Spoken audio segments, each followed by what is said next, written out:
जय श्री सीताराम भक्तों, स्वागत है आपका हमारा YouTube चैनल ब्रह्मेश्वर महादेव ज्ञान दर्पण में।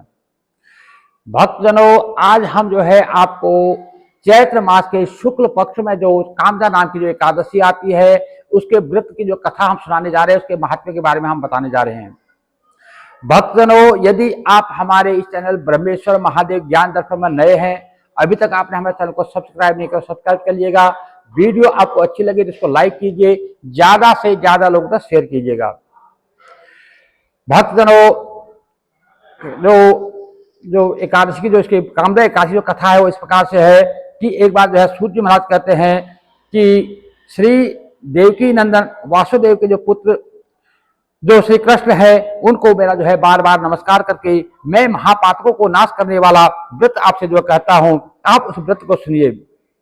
भगवान श्री कृष्ण के द्वारा जो है जितनी भी हम एकादशी की जो कथाएं आपको सुनाते हैं ना, ये सारी कथाएं जो है भगवान श्री कृष्ण ने अपने मुख से जो है श्री युधिष्ठिर जी महाराज को सुनाई है, वही कथा जो है हमको सुनाते हैं। तो कहते हैं कि भगवान श्री कृष्ण के द्वारा नाना प्रकार के पापों को हरने वाली एकादशी के महात्म्य को युधिष्ठिर महाराज जिसे कही गई है। 18 पुराणों में से 60 करके जो है नाना प्रकार की जो कथाएं हैं उसको जो 24 महात्म्य जो इनको कहे गए हैं, 24 जो एकादशियां हैं उसके महत्व को कहा गया है। तो श्री सूर्य जी महाराज कहते हैं, हे 28 सदस्य सुनो, उनको मैं आपसे कहता हूं, हे ब्राह्मणों सावधान होकर के सुनो। धर्मराज युधिष्ठिर जो है बोले कि हे वासुदेव, हे श्री कृष्ण जी महाराज, मैं तुमको नमस्कार करता हूं, हमको नमस्कार है। चैत्र के शुक्ल पक्ष में कौन सी एकादशी होती है उसके बारे में हमें बताइए, मेरी जानने की इच्छा हो रही है। तो भगवान श्री कृष्ण बोले कि हे राजन, इस पुरानी कथा को तुम जो है एकाग्र मन होकर के सुनिए, मैं उसे सुनाता हूं। एक बार क्या हुआ कि वशिष्ठ मुनि ने इस कथा को जो है श्री दिलीप जी से कहा था और दिलीप बोले कि हे भगवान, आप प्रसन्न होकर के कहिए कि चैत्र के शुक्ल पक्ष में किस नाम की एकादशी होती है। तो वशिष्ठ मुनि बोले कि हे नृपश्रेष्ठ, आपने बहुत अच्छा प्रश्न किया। वशिष्ठ ऋषि जो है श्री दिलीप जी को जो है कथा सुना रहे हैं। यह एकादशी जो अति पवित्र है और पाप रूपी जो ईंधन है उसको नाश करने के लिए दवानल अग्नि के समान है। हे राजन, पापों को नाश करने वाली और पुत्र को देने वाली इस कथा को तुम सुनो, मैं तुम्हें सुनाता हूं। पहले की बात है, पहले मनोहर रत्न और स्वर्ण का एक रत्नपुरी जो रत्नपुरी थी, उस पुरी में जो है पुंडिक नामक राजा राज्य करता था और वह राजा जो है गंधर्व, किन्नर तथा अप्सराओं के द्वारा सेवित पूजित था। ललिता नाम की एक श्रेष्ठ अप्सरा थी और ललित नाम का एक गंधर्व था। ये दोनों जो है स्त्री पुरुष प्रीति युक्त होकर काम द्वारा पीड़ित हो गई। तो और धन धान्य से युक्त जो अपना घर था उसमें सदा विहार करने लगे। ललिता के हृदय में सदा जो है पति का वास रहता था और ललित नाम का जो गंधर्व था उसके मन में जो है ललिता नाम की जो उसकी पत्नी थी वो बसती थी। एक बार पुंडिक आदि गंधर्व जो है सभा में स्थित होकर के क्रीड़ा कर रहे थे। तो वहां पर जो है जो ललित नाम का जो गंधर्व था वो अपनी स्त्री के बिना ही वहां पर जो है गाना गा रहा था। तो ललिता के न देख करके उसकी जिह्वा जो है वो विह्वल हो गई। जिह्वा में जो है स्मरण जो पदबंध था वो छूट गई, यानी कि जो है तो भजन जो कर रहा था, जो गाना जो गा रहा था उसका जो है लय उसका बिगड़ गया।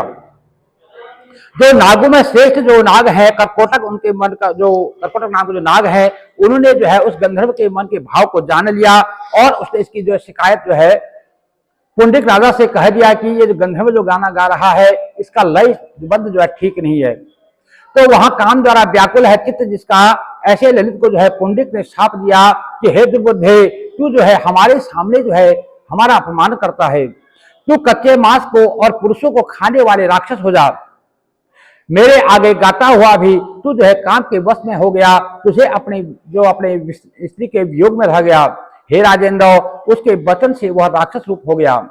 जो ललित नाम का जो गंधर्व था वो उस पुंडिक राजा के श्राप के कारण जो है वो राक्षस हुआ।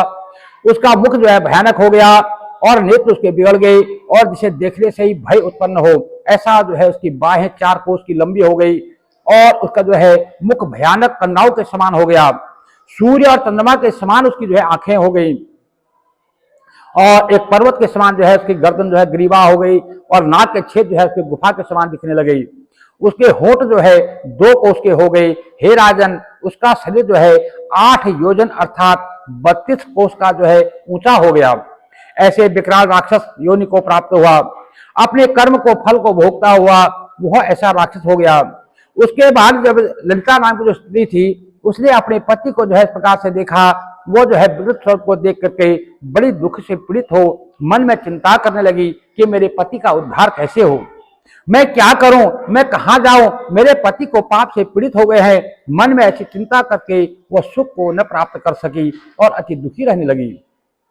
और वह ललिता अपने पति के साथ घने वन में जो है रहने लगी। जब उसका पति जंगल में रहता था तो ललिता ने अपने पति का साथ नहीं छोड़ा, वो भी जो है वहीं जंगल में रहने लगी। और काम रूप और राक्षस घने जंगल में जो है भ्रमण करने लगा। निर्दयी पापों में रत बुरे रूप को प्राप्त और मनुष्य को खाने वाला दुखी वह राक्षस रात दिन जो है सुख को न प्राप्त करता था, दुखी रहता था। तो इस प्रकार पति को देख के बहुत ही दुखित जो ललिता थी वो रोती रहती थी। उसके साथ घने वन में जो है उसके साथ साथ फिरती थी और मन में ये विचार रहता था कि मेरे पति का उद्धार कैसे हो, मैं क्या करूं, मैं कहां जाऊं, मैं किसके पास जाऊं, कैसे मेरे पति का उद्धार हो, ऐसा वो जो है मन में संकल्प करती थी। एक बार अनेक कौतुकों से युक्त विंध्याचल शिखर पर वो पहुंच गई।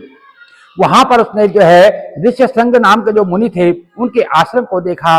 ललिता वहां शीघ्र गई और विनय से नम्र होकर स्थित हो उनको नमस्कार किया। उसको आया हुआ देख करके जो ऋष्यशृंग नाम के जो ऋषि थे वो बोले कि हे शुभे, तू कौन है, तू किसकी बेटी है और यहाँ तू किस लिए आई है, क्यों आई है, मेरे आगे तू सत्य कह। तब ललिता नाम की जो अप्सरा थी वो बोली कि हे महाराज, मैं वीर धनवा नाम की गंधर्व की बेटी हूँ, ललिता मेरा नाम है, मैं यहाँ पति के लिए आई हूँ, मैं पति के वियोग से अति दुखी हूँ। हे महामुने, मेरे पति जो है शाप के दोष से राक्षस हो गए हैं, वह भयानक रूप दुराचारी है, उनकी हालत देख करके मुझे जो सुख प्राप्त हो पा रहा है। हे प्रभु, इस समय मुझे शिक्षा दें और प्रायश्चित बताएं कि मैं क्या करूं। हे वृत्तेंद्र, जिसके पुण्य से वह राक्षस योनि से छूटे। तो ऋषि बोले कि हे रंभारो, चैत्र के शुक्ल पक्ष की जो एकादशी इस समय आने वाली है तो उसका जो है स्मरण कर, तो उसको उस जो है एकादशी की जो कामदा नाम उसका है उसके व्रत को कर। उसको व्रत करने से मनुष्य की जो है सारी मनोकामनाएं पूर्ण होती हैं। हे भद्रे, इसका व्रत मैं विधि पूर्वक कहता हूं, इसे सुन। इसके व्रत का जो पुण्य है तू वही तो जो है अपने पति को दे देना। उस पुण्य के देने से क्षण मात्र ही में उसका जो है सारा साप जो दोष है, जिसका साप लगा हुआ है, वो शांत हो जाएगा और वापस वह अपनी स्थिति को प्राप्त हो जाएगा। मुनि के वचनों को सुनकर ललिता हर्षित हो गई। हे राजन, भगवान श्री कृष्ण जो है युधिष्ठिर जी को सुना रहे हैं और उधर वशिष्ठ ऋषि जो है ये दिलीप जी महाराज को कथा को सुना रहे हैं। कहते हैं, हे राजन, एकादशी का व्रत करके द्वादशी के दिन ब्राह्मण के साथ स्थित होकर वासुदेव के आगे अपने पति को उतारने के लिए ललिता ने वचन बोली।